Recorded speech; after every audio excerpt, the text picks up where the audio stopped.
We are back in August 31st of 1944. Good afternoon. Thank you very much for this invitation to be with you today. There's nothing like coming home. Mr. Chairman, members of the Notification Committee, and fellow citizens, I am deeply honored to have been named as the Democratic Party's candidate for Vice President, and accept with humility and a prayer for guidance that I may perform honorably and well whatever tasks are laid before me.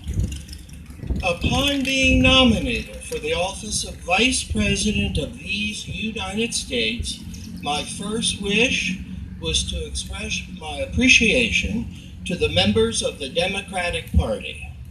I have wanted since then to address my fellow Americans everywhere, regardless of party, so that I might offer a statement concerning the critical times that lie ahead.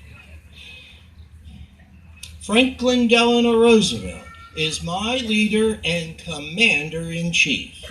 In the past, I have supported the policies formulated by him to protect and advance the welfare of our nation.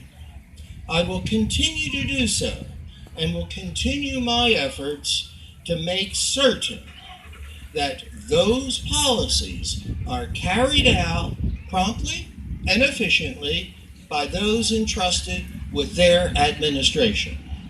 We have long been engaged in a desperate struggle to preserve our liberties and to safeguard the American way of life. Many of our brave citizens have given their lives to win for us the certainty of victory, now assured. All of us now toil and sacrifice to win this most terrible of all wars. Victory is now in sight.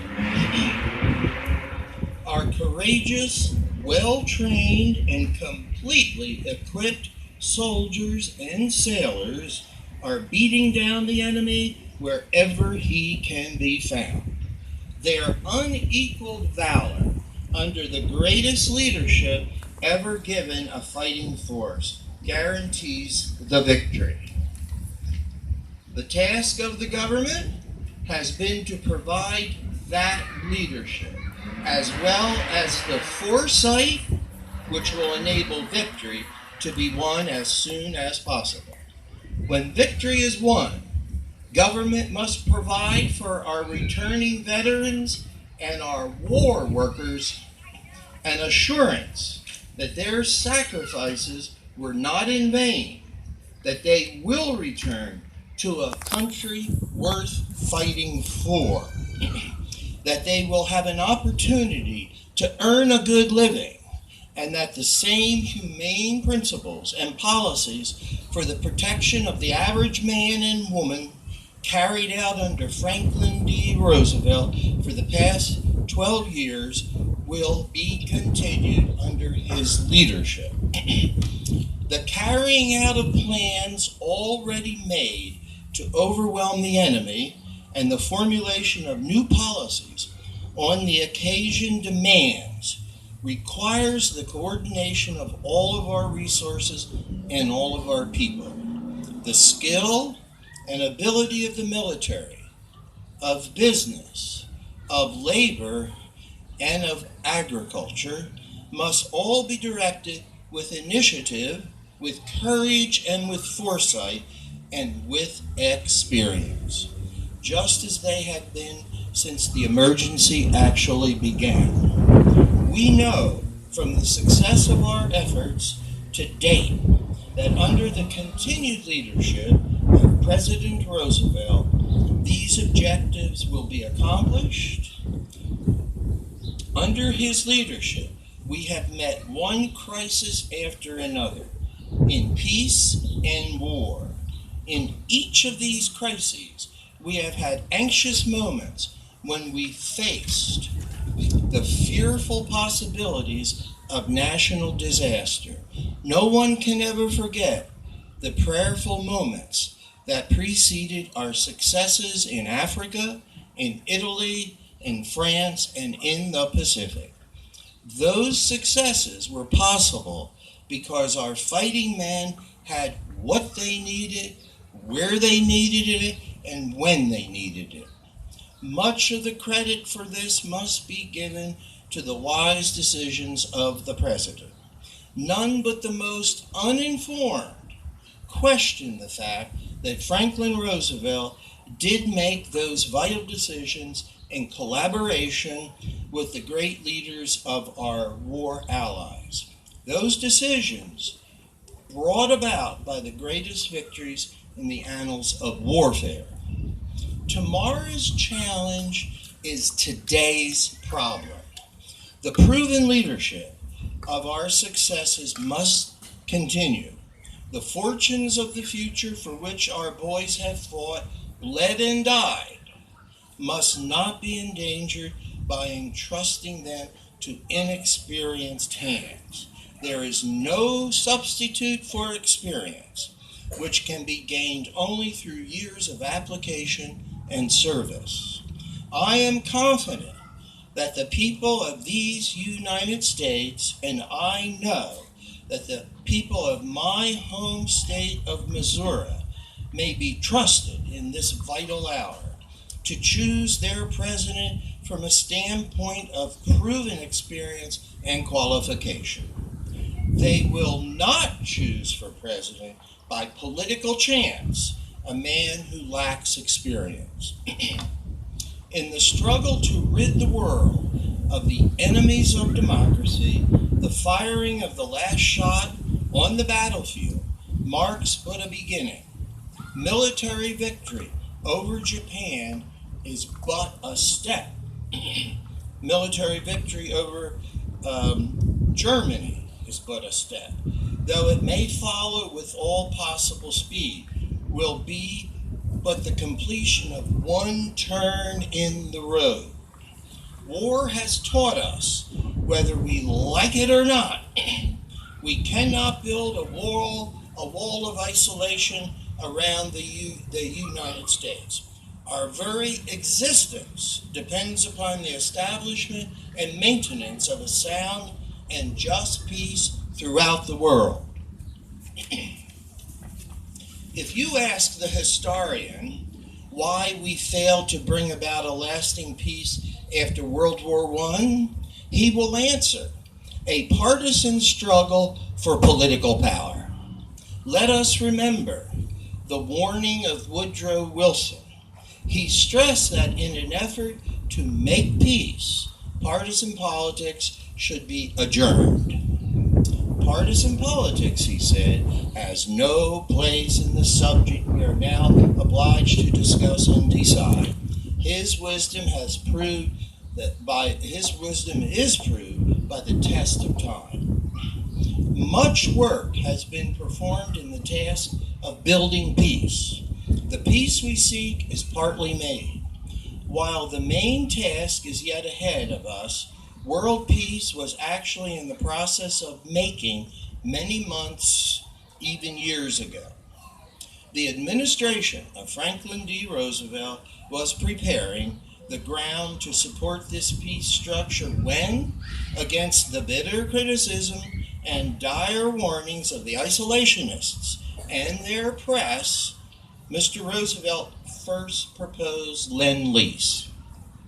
This peace was in process many months ago when two men met in the Mid-Atlantic and drew up a charter, a set of principles for peace that have been cited and used as guides by both Democrats and Republicans alike ever since they were first set forth. This peace was being made at Casablanca, at Moscow, at Quebec, at Cairo, and at Tehran. It was being made last week in our nation's capital. It will be made in many other places at many other times. It is a continuing process, already years underway, We are, in our effort to make this peace, very definitely in midstream. And this peace has been given life's movement and certainty by the high resolve of men who are making it. Neither time nor space nor the personal hazards of a world at war have been allowed to interrupt it.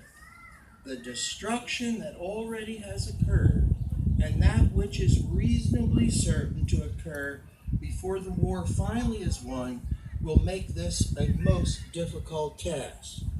The people of the earth will have to rebuild a new and greater prosperity from the ashes of the efforts of the many generations that preceded them.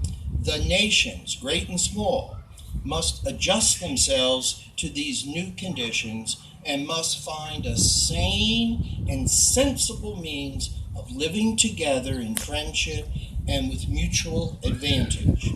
We comprise but a small percentage of the people of the earth, and we shall have to guide the way with wise counsel and advice if we expect to play our full part in establishing a good and enduring peace.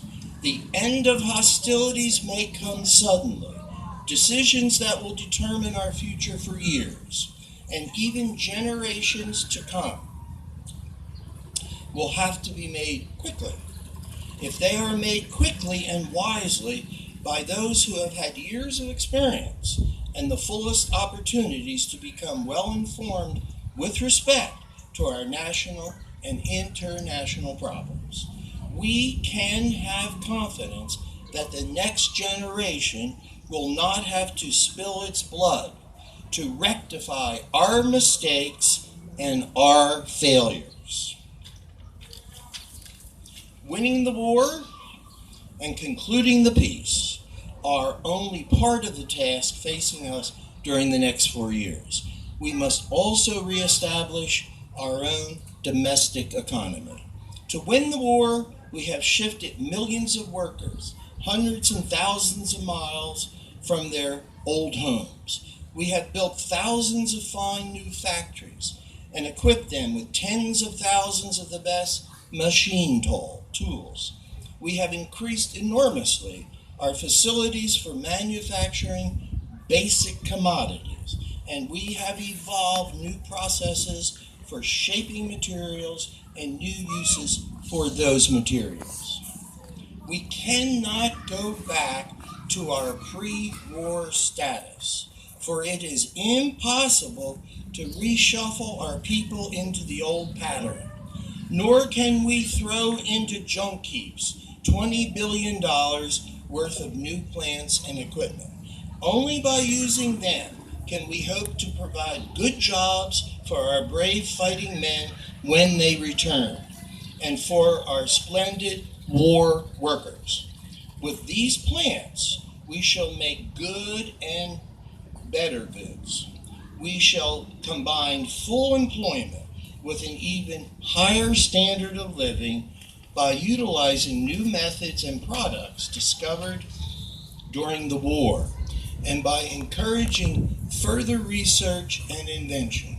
We shall ensure the position of the United States as a leader of world progress.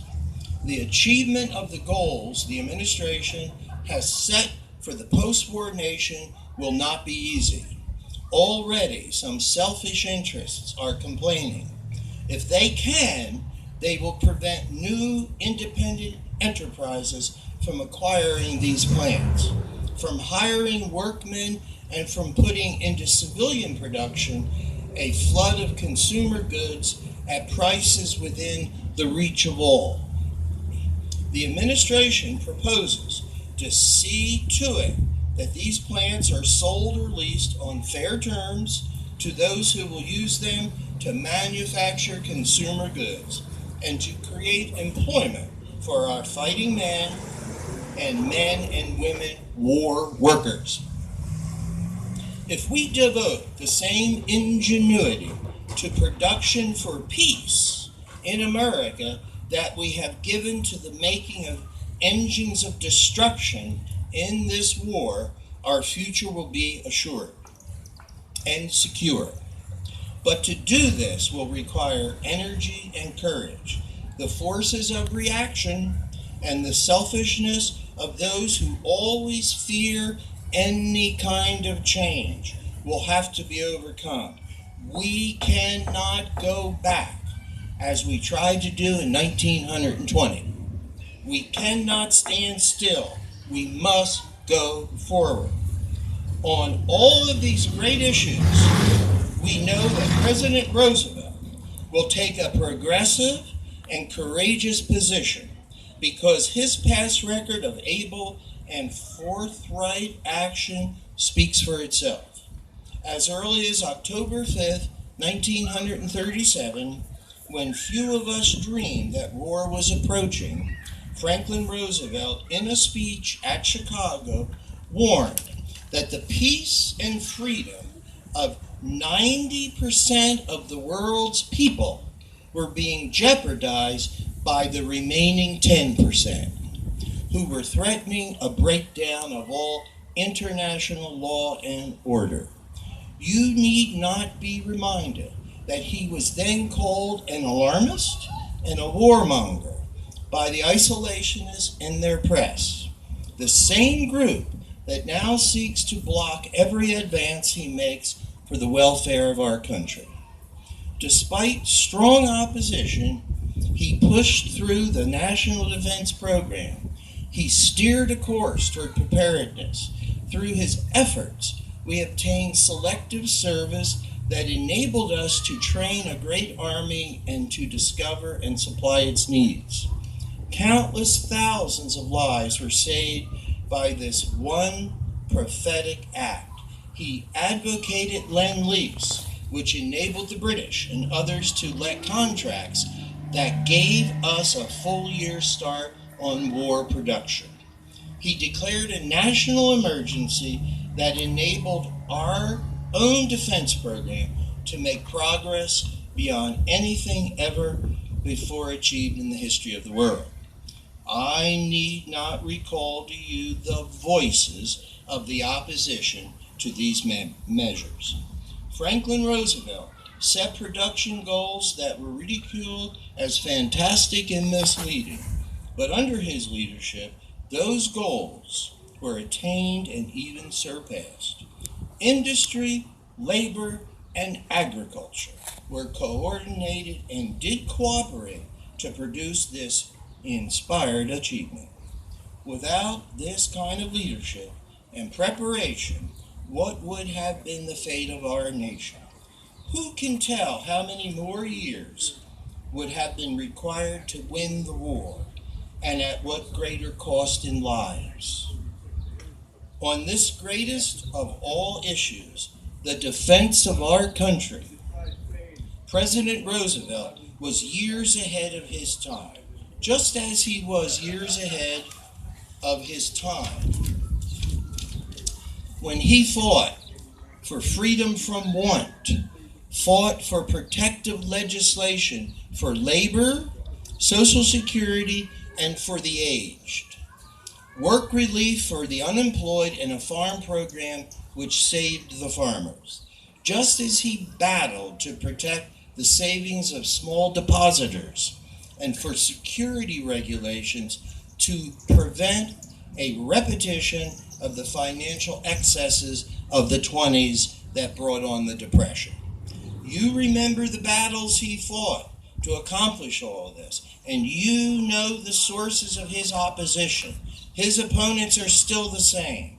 But which of these great programs are they now willing to tell you they propose to destroy? Those programs have stood the acid test of the years. Ask yourselves whether you dare to entrust the future development and growth of these great social programs to those not only were without the ability to develop these programs, but who even lacked the foresight and courage to support them. Ask yourselves whether you dare to entrust the negotiation of the peace of the world to those who are not familiar with world affairs. The welfare of this nation and its future, as well as the peace of the whole world, depends upon your decision on November 7th. You cannot afford to take a chance. You should endorse tried and experienced leadership. You should re-elect Franklin D. Roosevelt, President of the United States. Thank you. Woo!